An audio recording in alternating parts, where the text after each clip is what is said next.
ಭಕ್ತರ ಪಾಲಿಗೆ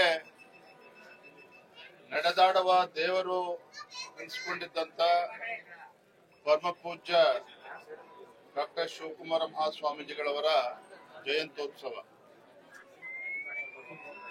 ನಾಡಿನಾದ್ಯಂತ ದೇಶಾದ್ಯಂತ ಅರ್ಥಪೂರ್ಣವಾಗಿ ಆಚರಣೆ ಮಾಡ್ತಾ ಇದ್ದಾರೆ.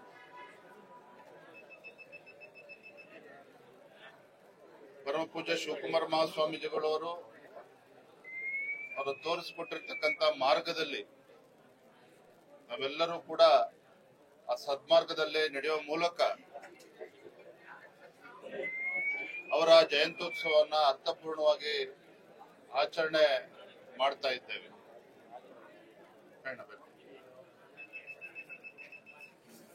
ಹೇಳಿ ಸಮಾಚಾರ. ಭಾರತೀಯ ಜನತಾ ಪಾರ್ಟಿ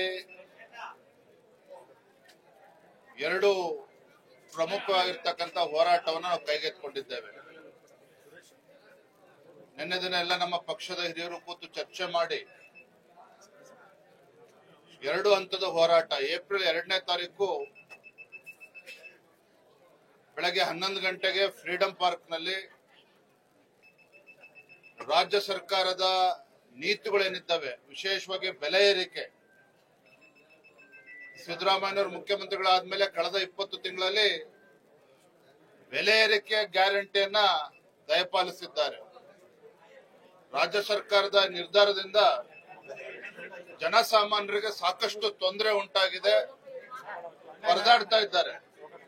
ಹಾಲಿನ ದರ ಜಾಸ್ತಿ ಮಾಡಿದ್ರು, ಪೆಟ್ರೋಲ್ ಡೀಸೆಲ್ ದರ ಜಾಸ್ತಿ ಮಾಡಿದ್ರು, ಸ್ಟಾಂಪ್ ಡ್ಯೂಟಿ ಜಾಸ್ತಿ ಮಾಡಿದ್ರು, ನೀರಿನ ದರ ಜಾಸ್ತಿ ಮಾಡಿದ್ದಾರೆ, ವಿದ್ಯುತ್ ದರ ಜಾಸ್ತಿ ಮಾಡಿದ್ದಾರೆ 36 ಪೈಸೆ. ಈ ರೀತಿ ಜನಸಾಮಾನ್ಯರು ಬಳಸ್ತಕ್ಕಂಥ ಎಲ್ಲ ಪದಾರ್ಥಗಳಿಗೆ ಒಟ್ಟು ಜನಸಾಮಾನ್ಯರಿಗೆ ಹೊರೆ ಆಗ್ತಕ್ಕಂಥ ನಿಟ್ಟಿನಲ್ಲಿ ಬೆಲೆ ಏರಿಕೆ ನಿರಂತರವಾಗಿ ಸಾಗ್ತಾ ಇದೆ. ಹಾಗಾಗಿ ಬೆಲೆ ಏರಿಕೆಯ ವಿರುದ್ಧ ರಾಜ್ಯ ಸರ್ಕಾರದ ಈ ಕ್ರಮದ ವಿರುದ್ಧ 2ನೇ ತಾರೀಕು ಏಪ್ರಿಲ್ 2ನೇ ತಾರೀಕು ನಾವು ಅಹೋರಾತ್ರಿ ಧರಣಿಯನ್ನ ಮಾಡ್ತಾ ಇದ್ದೇವೆ. ನಮ್ಮೆಲ್ಲ ಶಾಸಕರು, ವಿಧಾನ ಪರಿಷತ್ ಸದಸ್ಯರು, ಮಾಜಿ ಶಾಸಕರು, ಎಲ್ಲ ನಮ್ಮ ರಾಜ್ಯದ ಪದಾಧಿಕಾರಿಗಳು, ಜಿಲ್ಲಾಧ್ಯಕ್ಷರು ಎಲ್ಲರೂ ಕೂಡ ಭಾಗವಹಿಸ್ತಾ ಇದ್ದಾರೆ. ಬಹಳ ದೊಡ್ಡ ಮಟ್ಟದಲ್ಲಿ ಹೋರಾಟವನ್ನ ಕೈಗೊಂಡಿದ್ದೇವೆ. 2ನೇ ಹಂತದ ಹೋರಾಟ ನೋಡಿದ್ರೆ ಇತ್ತೀಚೆಗೆ ಗೌರವಾನ್ವಿತ ಮುಖ್ಯಮಂತ್ರಿಗಳು ಸಿದ್ದರಾಮಯ್ಯನವರು, ಹಣಕಾಸಿನ ಸಚಿವರು, ಮುಸಲ್ಮಾನರಿಗೆ 4% ರಿಸರ್ವೇಶನ್ ಅನ್ನ ಸರ್ಕಾರಿ ಕಾಮಗಾರಿಗಳಲ್ಲಿ ನೀಡಿದ್ದಾರೆ. ಇದು ಸಂಪೂರ್ಣವಾಗಿ ಸಂವಿಧಾನ ವಿರೋಧಿ ನಡೆ ಮುಖ್ಯಮಂತ್ರಿಗಳದ್ದು, ಕಾಂಗ್ರೆಸ್ ಸರ್ಕಾರಕ್ಕೆ.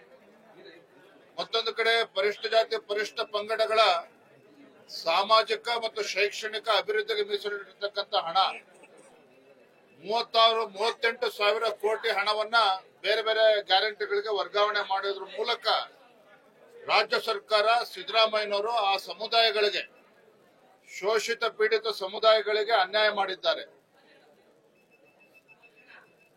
ಮುಸಲ್ಮಾನರಿಗೆ 4% ರಿಸರ್ವೇಶನ್, ಹಿಂದೂಗಳಿಗೆ ಒಂದು ಅಪಮಾನ ಮಾಡಿದ್ದಾರೆ. ಮತ್ತೆ SCP TSP ಈ ವಿಚಾರವನ್ನು ಇಟ್ಕೊಂಡು ಮೈಸೂರಿನಿಂದ ಏಪ್ರಿಲ್ 7ನೇ ತಾರೀಕು ಎಲ್ಲಾ ಜಿಲ್ಲೆಗಳ ಒಂದು ಪ್ರವಾಸ ಜನಾಕ್ರೋಶ ಯಾತ್ರೆಯನ್ನು ನಾವು ಮಾಡ್ತಾ ಇದ್ದೇವೆ. ಪ್ರತಿ ಜಿಲ್ಲೆಗೂ ಕೂಡ ನಮ್ಮ ಯಾತ್ರೆ ತೆರಳುತ್ತದೆ.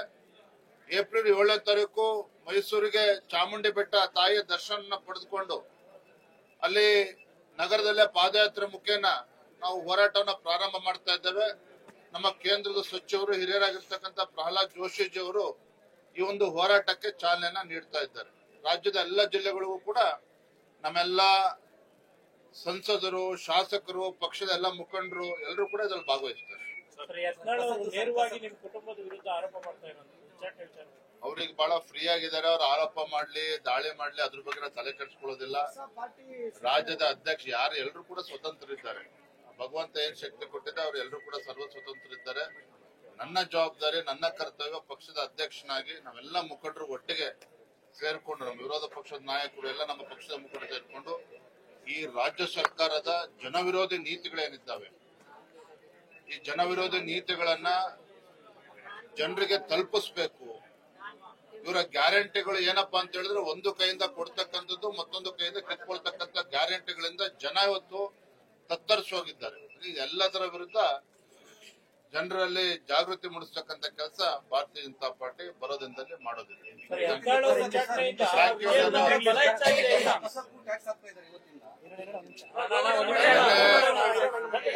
ಬೆಂಗಳೂರಿನಲ್ಲಿ ಪತ್ರಿಕಾಗೋಷ್ಠಿಯಲ್ಲಿ ಒಂದು ಮಾತನ್ನು ಹೇಳಿದ್ದಾನೆ. ಸಿದ್ದರಾಮಯ್ಯ ನೇತೃತ್ವದ ಕಾಂಗ್ರೆಸ್ ಸರ್ಕಾರ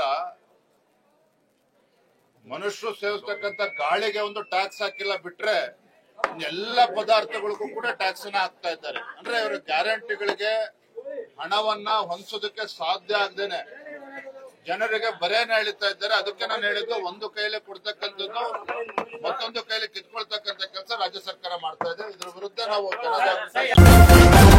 ನ್ಯೂಸ್ ಫಸ್ಟ್ ನಿರ್ಭೀತಿಯಿಂದ ನಿಮ್ಮ ಪರವಾಗಿ.